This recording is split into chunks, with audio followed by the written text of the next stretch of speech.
ஈரானில் போராட்டத்தில் ஈடுபட்டு வருவோருக்கு மரண தண்டனை விதிக்கப்படலாம். காமேனி அரசுக்கு எதிரான மக்களின் போராட்டம் 3வது வாரத்தை நெருங்கியுள்ள நிலையில் எச்சரிக்கை.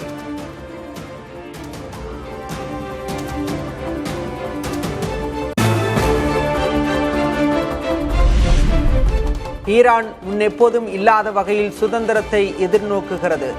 அமெரிக்கா உதவ தயாராக இருப்பதாகவும் அதிபர் டிரம்ப் பரபரப்பு கருத்து.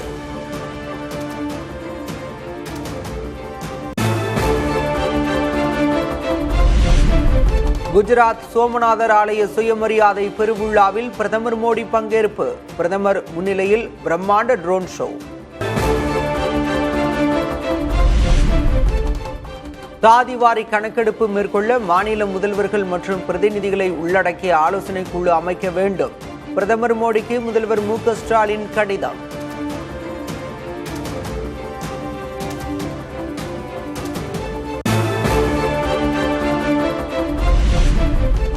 இலங்கையின் முல்லைத்தீவு அருகே கரையை கடந்தது காற்றழுத்த தாழ்வு மண்டலம். இன்று ஆழ்ந்த காற்றழுத்த தாழ்வு பகுதியாக வலுவிழக்கும் என கணிப்பு.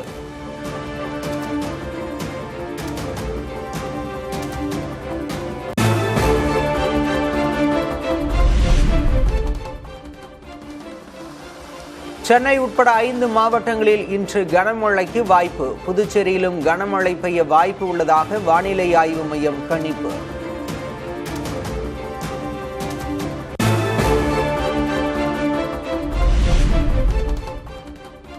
உறுதியளிக்கப்பட்ட ஓய்வூதிய திட்டத்திற்கான அரசாணையை வெளியிட்டது தமிழ்நாடு அரசு. ஜனவரி 1ஆம் தேதி முதல் முன்தேதியிட்டு அமலுக்கு வருவதாக அறிவிப்பு.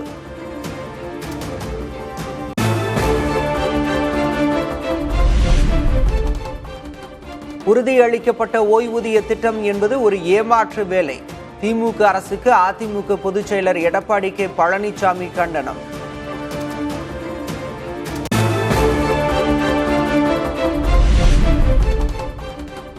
உறுதியளிக்கப்பட்ட ஓய்வூதிய திட்டத்திற்கு விதிகள் வகுக்கப்படுவது எப்போது? மோசடியான ஓய்வூதிய திட்டம் கூட திமுக ஆட்சியில் நடைமுறைக்கு வராதா என பாமக தலைவர் அன்புமணி கேள்வி.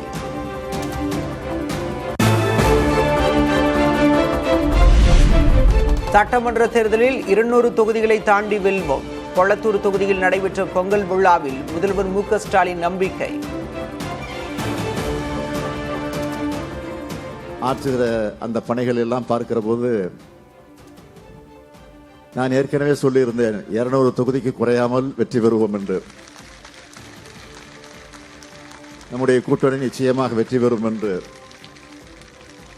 ஆனால் இப்பொழுது நாம் ஆற்றிருக்கக்கூடிய பணிகள் எல்லாம் பார்க்கிற போது 200ஐயும் தாண்டி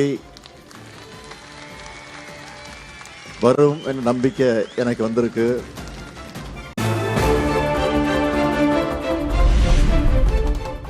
தேர்தலில் போட்டியிட விருப்பமனு அளித்த அதிமுகவினரிடம் 2வது நாளாக நேர்காணல் நடத்திய எடப்பாடி கே. பழனிசாமி, வெற்றி மட்டுமே நோக்கமாக இருக்க வேண்டும், வாய்ப்பு கிடைக்காவிடில் வருந்தக்கூடாது என அறிவுறுத்தியதாக தகவல்.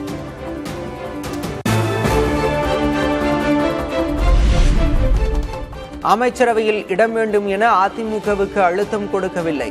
தமிழக பாஜக தலைவர் நயினார் நாகேந்திரன் விளக்கம்.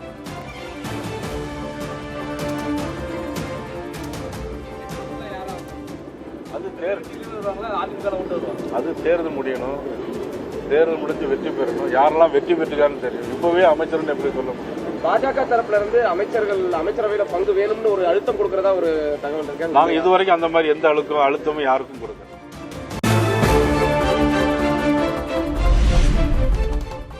ஆட்சி அதிகாரத்தில் பங்கு போன்றவற்றை பொதுவெளியில் பேசக்கூடாது. உத்தரவை மீறி செயல்பட்டால் நடவடிக்கை எடுக்கப்படும் என நிர்வாகிகளுக்கு காங்கிரஸ் மாநில தலைவர் செல்வ பெருந்தகை எச்சரிக்கை. பொதுவெளியில இப்படியெல்லாம் தொகுதி, எத்தனை தொகுதிகள், எப்படியெல்லாம் பேசுறது வரம்பை மீறிய செயல். அதெல்லாம் பேசக்கூடாது.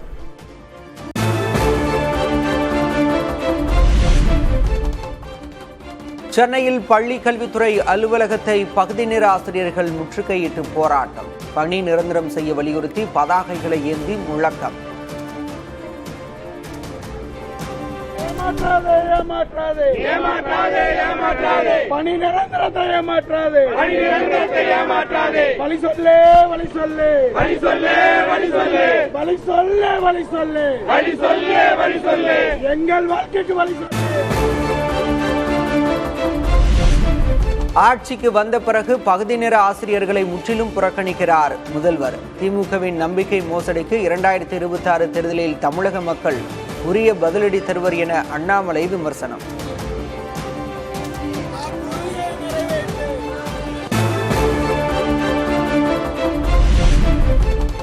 முதல்வர் மு.க. ஸ்டாலின் சினிமாவுக்கு தான் முக்கியத்துவம் கொடுக்கிறார் என சீமான் குற்றச்சாட்டு. போராடும் ஆசிரியர்களை பற்றி முதல்வருக்கு கவலை இல்லை எனவும் பேட்டி. சம வேலை பார்க்கிறோம், சம ஊதியம் கொடுன ஆசிரியர் பெருமக்கள் வீதியில நிக்கிறான், பணி நிரந்தரம் கட்டி நிக்கிறான். தேவதை போல சேவை செஞ்ச மக்கள் கொரோனா நேரத்தில் அவர்கள் இன்னைக்கு தேவையில்லைன்னு சொல்லி செவிலியரை வீதியில போட்டிருக்கா, அதை பேச மாட்டேங்கிற. இந்த அரசு மருத்துவர்கள் மறுபடி வீதிக்கு வந்துட்டான், எனக்கு ஊதிய உயர்வு கொடுன்னு, அதை பேச மாட்டேங்கிறீங்க. இதையெல்லாம் கவனிக்காத முதல்வர் இந்த ஜனநாயகம் படத்துக்கு சான்றிதழ் கொடுக்காம இந்த மறுக்குதுன்னு போடுறாரு. அரசியலமைப்பு சட்டத்தின்படி செயல்படும் தமிழக அரசை ஆளுநர் தேவையின்றி விமர்சிக்கிறார். நீதிபதிக்கு அச்சுறுத்தல் இருப்பதாக ஆளுநர் ஆர்.என். ரவி கூறியதற்கு சபாநாயகர் அப்பாவு கண்டனம். நம்முடைய மாண்புமிகு ஆளுநர் சொன்னது 100% தவறில்லை, தப்ப வேணும்னே சொல்றாங்க, தப்பு.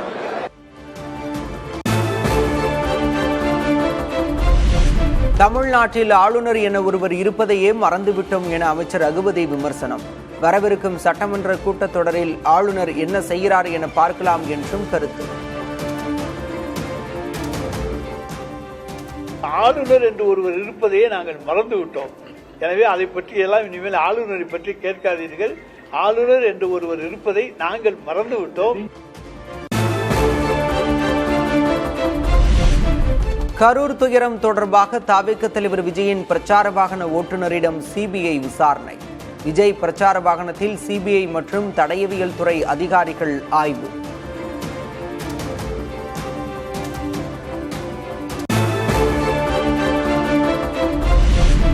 முன்னோர்களின் போராட்டங்களை அடுத்த தலைமுறைக்கு கொண்டு செல்வதுதான் பராசக்தி படத்தின் நோக்கம்.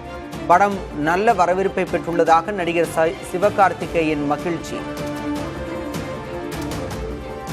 Sir, it is bigger then Amaran sir அப்படின்னு போட்டு ஒரு 3 ஹார்ட் 3 ஃபயர் போட்டிருக்காங்க.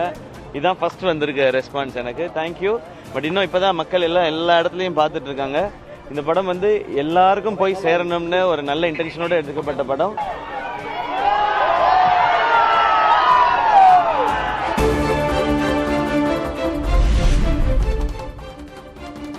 பராசக்தி படம் தோல்வி என தனது நண்பர் சொன்னதாக காங்கிரஸ் எம்பி மாணிக்கம் தாக்கூர் பதிவு. காசை வீணாக்க வேண்டுமா என படத்தை பார்க்கவில்லை என்றும் கருத்து.